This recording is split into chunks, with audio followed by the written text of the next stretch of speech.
السلام عليكم. المثل تيقول، المثل ديالنا حنا المغربي يقول لك دير النية وبات مع الحية، لكن انا كنوصيكم ما تباتوش مع الحية، لان راه الحية غير حتى كتسخن كتاكل كتعض هذاك اللي سخنها. على كل حال، علاش قلت هادشي هذا؟ لان حنا كمغاربه ما كنبحثوش في التوصى ديال الحكام الجزائريين، ما نسولوا على مستواهم ولا على فين دازوا ولا شنو كانوا داروا توصلوا هاد المناصب، ولا هذاك الشيء الحمد لله مكلفين به قنوات اجنبيه. هذه قناه فرنسيه، لكن غتشوف تسمعوا غير الصوت، لان اذاعه تكلمت على المسؤولين الجزائريين وعلى الحياه ديالهم، وشكون اللي تيحكم في الجزائر، شكون اللي كيسير الجزائر، وهما بروسهم لحد الساعه ما عارفين شكون اللي كيسير الجزائر. في الاول قالوا بان شنقريحه، لكن واحد الدراسه واحده اخرى كانوا داروها، قال عليهم واحد الباحث، لقى بان العسكر ديال الجزائر كل واحد كيحكم في جهه، سيتادير الجزائر متفرقه على العسكر، كل واحد كيدير اللي بغا. المهم بلا ما نطول عليكم، انايا غنخليكم تسمعوا هذا الصوت هذا ديال هذه الاذاعه الفرنسيه. Depuis plusieurs mois, les tensions entre la France et l'Algérie sont au plus haut. Une illustration de la crise globale que traverse Alger ces dernières années, entre affaiblissement sur la scène diplomatique, difficultés économiques et contestation du pouvoir en place. Qui gouverne vraiment? Le chef de l'État passe ensuite les troupes en revue, avec à ses côtés Saïd Chengria, le chef d'état-major de l'armée, 79 ans lui aussi. Quelques semaines plus tard, le 29 décembre, lors du traditionnel discours annuel sur l'état de la nation, devant le Parlement, c'est le militaire qui est assis juste en face du président. Les liens entre les deux hommes sont indéniables, mais ces deux scènes interrogent toutes les diplomaties du monde. Entre l'élu du peuple et le général, qui est le véritable détenteur du pouvoir en Algérie? Pour ce dernier épisode de notre série, j'ai fait de nouveau appel à Charlotte Lalanne, journaliste au service Monde de l'Express, et à Étienne Girard, rédacteur en chef du service Société. Bonjour à tous les deux. Bonjour. Bonjour. Depuis septembre 2024, le président algérien s'appelle donc Abdelmadjid Tebboune. Mais pour comprendre dans quel contexte il est arrivé au pouvoir, j'ai interrogé Pierre Vermeyren, professeur d'histoire contemporaine à l'université Paris 1 Panthéon-Sorbonne, spécialiste du Maghreb. Abdelaziz Bouteflika, ministre dès l'indépendance, conseiller très proche de Boumedienne quand il était chef de l'armée pendant la guerre d'Algérie. C'est pas du tout un militaire, c'est un conseiller politique, c'est quelqu'un qui s'avère être un très bon diplomate, et donc Boumedienne va s'en servir constamment. Dès la guerre d'Algérie, puis dans les années 60 et 70, voilà.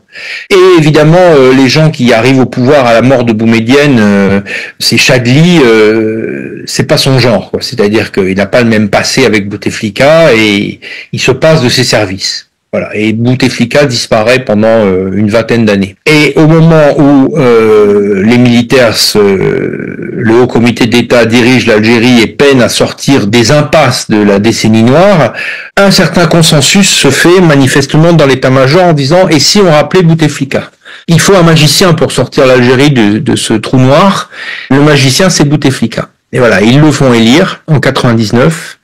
Et effectivement, il reprend les choses en main, il les reprend tellement bien qu'il reste au pouvoir 20 ans. Étienne, Charlotte, quel est le parcours d'Abdelmadjid Tebboune qui prend la suite de Bouteflika? Il a commencé par faire l'ENA algérienne, et puis il a été nommé Wali, c'est l'équivalent du préfet en France, pendant la décennie noire, cette guerre civile donc des années 90. Il va devenir ensuite ministre pour la première fois au début des années 2000, et il va être repéré tant par l'armée que par le clan Bouteflika, et il va devenir Premier ministre en mai 2017. Éphémère Premier ministre, cela dit, car en fait il va tenir un discours anti-corruption qui n'est pas du tout du goût du pouvoir, ce qui fait qu'au bout de 3 mois, il tombe, officiellement en raison de ses liens avec la France, mais en réalité certainement plus à cause de ce discours. Et puis 2 ans plus tard, au départ de Bouteflika, il apparaît comme celui qui peut faire le lien, le trait d'union entre l'Algérie des années 2000 et celle du Irak, ce mouvement pro-démocratie, comme on l'a expliqué dans l'épisode précédent. Pendant la guerre d'Algérie, il était adolescent, c'est le premier président de l'Algérie qui n'est pas issu des rangs des anciens combattants de la guerre d'indépendance, donc à l'époque il incarne presque une forme de rupture. Et sur quel sujet fait-il campagne en 2019? Il se présente comme le candidat du peuple, il promet une réforme de la Constitution et de la loi électorale, il sort surfe en fait sur le Irak, et il va promouvoir l'instauration de la démocratie véritable au niveau local et national. Bref, il représente un réel espoir démocratique. On peut parler au passé car on l'a dit hier, la répression de l'opposition en Algérie aujourd'hui est importante. Oui, la prison c'est totalement refermé. Les détentions, les poursuites judiciaires contre des journalistes, des organisations se multiplient, et par ailleurs, on voit bien que le président mobilise le discours anti-français tout autant que son prédécesseur. Ce qui est paradoxal, c'est que cette guerre avec la France n'intéresse pas tant que ça les Algériens de la rue, qui ne sont pas obnubilés par le sujet mémoriel en réalité. Donc on a une certaine continuité finalement entre le nouveau pouvoir et l'ancien. Tebboune a coutume de parler de l'Algérie nouvelle. Bon, on a un petit peu peine à voir cette nouvelle Algérie, même si, il faut le dire, Tebboune a quand même changé certaines choses. C'est-à-dire ? Le plus spectaculaire, c'est la perte de pouvoir des oligarques. Sous la présidence de Bouteflika, ils étaient surpuissants, tout puissants. C'est plus du tout le cas. Il y a une décision qui symbolise ça, un décret, passé l'année dernière, qui permet à des officiers d'actifs, des membres de l'armée, de diriger des entreprises et des administrations d'État. Ça n'a pas traîné. Aujourd'hui, un colonel dirige par exemple l'opérateur de téléphonie mobile publique, Mobilis. Ça, ce que ça raconte, c'est la montée en puissance de l'armée et la plus grande faiblesse d'influence des oligarques. Il y avait aussi les renseignements qui formaient sous Bouteflika le troisième pôle du pouvoir. C'est plus vraiment le cas aujourd'hui. Que se passe-t-il aujourd'hui dans les renseignements algériens ? Il y a une véritable valse, ça change tout le temps, notamment à la tête de la DGSE, qui a le même nom et qui a la même fonction que la DGSE française. On change de clan au pouvoir ou de clan influent au sein du pouvoir régulièrement, et ça se matérialise par le changement à la tête du général, du militaire, qui est le directeur de ces services secrets. Aujourd'hui, c'est le général Rojdi Moussaoui, qui est à la fois un fidèle des réseaux du général Toufi, qui a été l'homme tout puissant du renseignement algérien de la moitié des années 90 à la moitié des années 2010, et un proche du président Tebboune, puisqu'il était diplomate chargé des services secrets en Allemagne lorsque le président Tebboune s'est fait soigner en Allemagne en 2020. Et si du côté des renseignements et des oligarques, la situation vacille à l'arrivée du président Tebboune, l'armée, elle, conserve sa place. Ce qui est certain, c'est que l'institution militaire n'est jamais loin. En préparant cette série, Pierre Vermeren m'a également expliqué comment l'armée faisait partie intégrante de la construction de l'Algérie. Disons que l'Algérie est une république militaire qui a été créée par la LN, c'est-à-dire par l'armée de libération nationale, qui est devenue l'armée, l'ANP, l'armée nationale populaire. C'est l'armée finalement qui a créé le régime, voilà.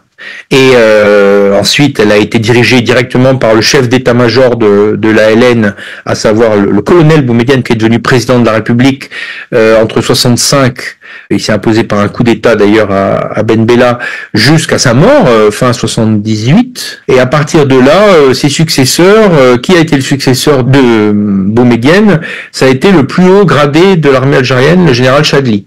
Voilà. Et puis ensuite, qui a succédé à Chadli? Le haut comité d'état-major qui a arrêté les élections électorales au moment où le fils allait prendre le pouvoir, en janvier 92, au comité d'État. Donc ce sont des militaires. Ils ont fait élire plusieurs présidents, dont le général Zeroual, qui a dirigé l'Algérie en guerre. Et donc finalement, Bouteflika, élu en 99, est le premier civil. C'est le premier civil qui a dirigé l'Algérie indépendante. Le deuxième étant Tebboune. Mais on voit bien qu'ils sont, si vous voulez, la question c'est comment on va les chercher, comment on les choisit et comment on les fait élire. On voit bien que ce choix, c'est celui qui est fait par l'institution militaire. Alors c'est opaque. Il y a un conclave inconnu qui a choisi le président Bouteflika et puis qui aujourd'hui a choisi le président Tebboune, enfin il y a quelques années. L'administration participe à la confection des résultats, donc c'est pas ce qu'on appelle des élections libres. Donc quelles sont les relations? Bouteflika, quand il a été élu, il a voulu prendre son indépendance, il a voulu se séparer de l'armée, il a voulu marquer son autonomie. Abdelaziz Bouteflika ne parvient pas à garder l'armée à distance, notamment après 2013 lorsque sa santé se dégrade, et alors que le Irak et la jeunesse espéraient voir les militaires s'éloigner du pouvoir. Que se passe-t-il à l'arrivée d'Abdelmajid Tebboune, Charlotte? Eh bien, le président va nommer un personnage, Saïd Chengria, à la tête de l'état-major de l'armée en juillet 2020. Il était depuis 6 mois à ce poste par intérim, après la mort de Ahmed Gaïd Salah, son prédécesseur pendant 15 ans. Chengria, il est formé à Saint-Cyr Mansir. C'est un des piliers de la répression anti-islamiste pendant la décennie 90. Il a patiemment gravi les échelons militaires, il s'est montré plutôt discret, il s'est surtout fait remarquer par quelques saillies violemment anti-marocaines. Et a priori, c'était pas le plus charismatique et il ne semblait pas revendiquer de rôle politique. Et est-ce que lui, il suit les attributions de son prédécesseur ? Dans un premier temps, non.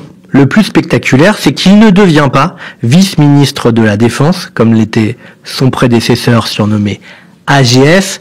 Les observateurs y voient tous le signe que l'armée retourne dans les casernes, loin du pouvoir civil. En réalité, l'armée est à ce moment-là, elle est toujours un peu secouée par des luttes intestines. Que se passe-t-il, Étienne, au sein de l'armée algérienne ? Les clans les plus influents changent et les deux nouveaux maîtres de l'Algérie s'accordent pour destituer les symboles les plus pesants des années Bouteflika Gaïd Salah. On pourra en citer plusieurs. L'un d'eux, le général Ouassine Bouaza, est débarqué de la DGSI, le renseignement intérieur algérien. Généralement, quand on est à la tête d'un service de renseignement qu'on est destitué, il arrive souvent qu'on ait des problèmes avec la justice. Ce sera le cas. Il est condamné quelques années plus tard à 16 ans de prison pour enrichissement illicite. Le général Nabil Benazouz, qui est lui patron de la direction centrale de la sécurité de l'armée, le renseignement militaire, passe lui aussi, en quelques mois, du fait de sa puissance, à la détention, à la prison. Aujourd'hui, une 60aine de généraux sont emprisonnés. Étienne, est-ce qu'on peut dire que Tebboune et Chengria, c'est un duo qui fonctionne ? Oui, on peut dire ça. C'est un tandem qui marche plutôt bien. Le règne du président s'est in fine mué en cogérance avec l'armée.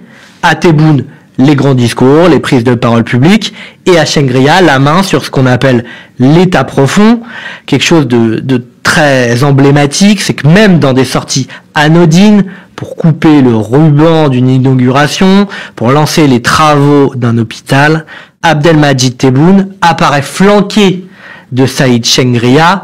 Vraiment, ils tiennent à montrer à tout le peuple algérien qu'ils gèrent ensemble l'Algérie. Mais attention, comme toujours, souvent dans les relations de pouvoir, cette bonne entente est à nuancer. Et pourquoi ça ? En septembre 2024, le président Tebboune est triomphalement réélu avec officiellement 94,65% des voix. Une semaine plus tard, c'est rectifié. En fait, il a obtenu que 84,3%. C'est pas rien, ces petits chiffres. En réalité, ce que me disent des experts du Quai d'Orsay, c'est que c'est un coup tordu de l'armée.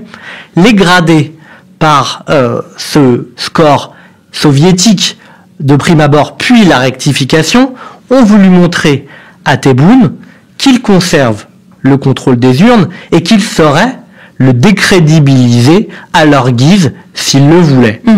Le 8 mai 2024, le signe d'un rapport de force entre Tebboune et Chengria a déjà été observé.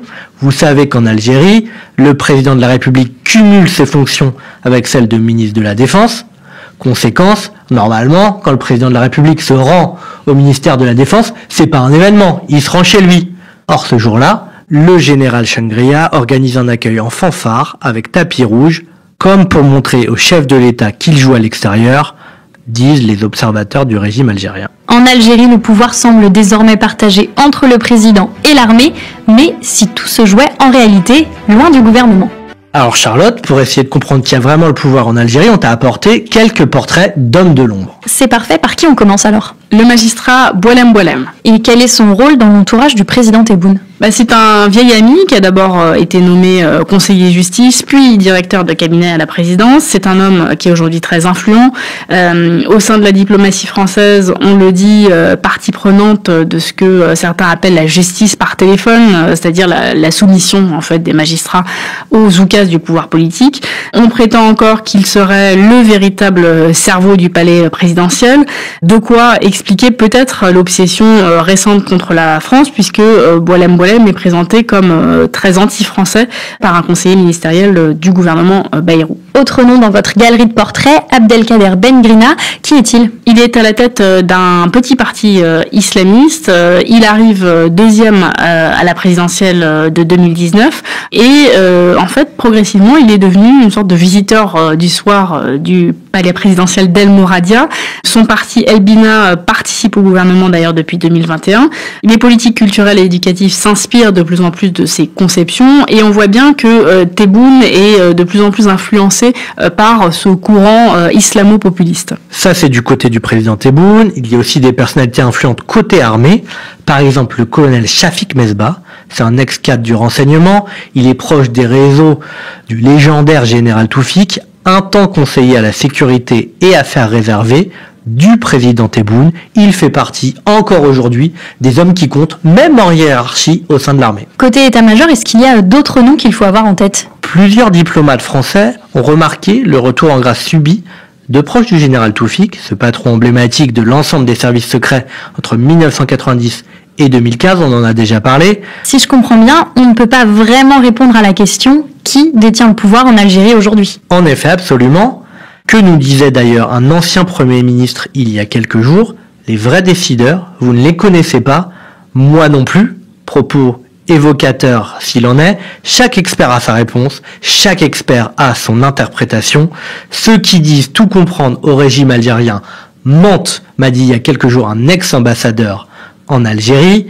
Il ajoutait, les Algériens ce sont des Nord-Coréens qui parlent français, le régime est très opaque, c'est une boîte noire dont il est très compliqué de comprendre le cœur du réacteur.